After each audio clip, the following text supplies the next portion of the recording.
Sungguh mengejutkan, ternyata ada sebuah ramalan tentang Aceh ke depannya saat dipimpin oleh Abu Syi'ur Yasin dengan Imran Pasir. Sungguh mengejutkan. Ini adalah sebuah ramalan dari ahli filsafat dunia.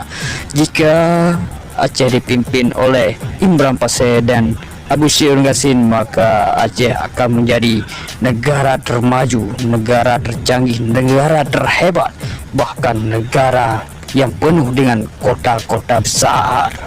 Bahkan Aceh akan menjadi ujung tombaknya dunia dikala dipimpin oleh Imran Pasir dengan Abu Syi'ur Yasin. Inilah hasil dari penelitian teknologi yang canggih akan diwujudkan di Aceh, yang dibentukkan oleh misi-misi dari Imran Pasir dan Abu Syi'ur Yasin.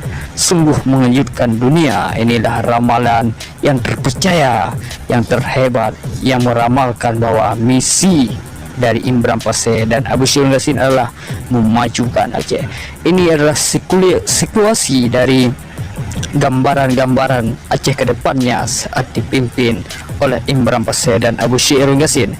Begitulah ramalan yang diramalkan oleh ahli sifat dan juga ahli filsafat dunia yang terhebat, yang tak terkalahkan, dan yang paling gila. Inilah Aceh ke depannya. Bentuk kota yang tercanggih, orang yang terlalu sibuk, bahkan terlalu padat dengan pelancongan di luar negara. Inilah Aceh ke depannya saat dipimpin oleh Imran Pasir dan Abu Syi'ur Yasin.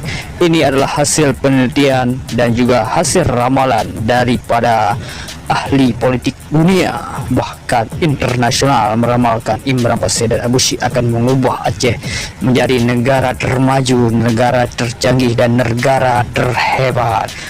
Inilah cuma sebuah hiburan.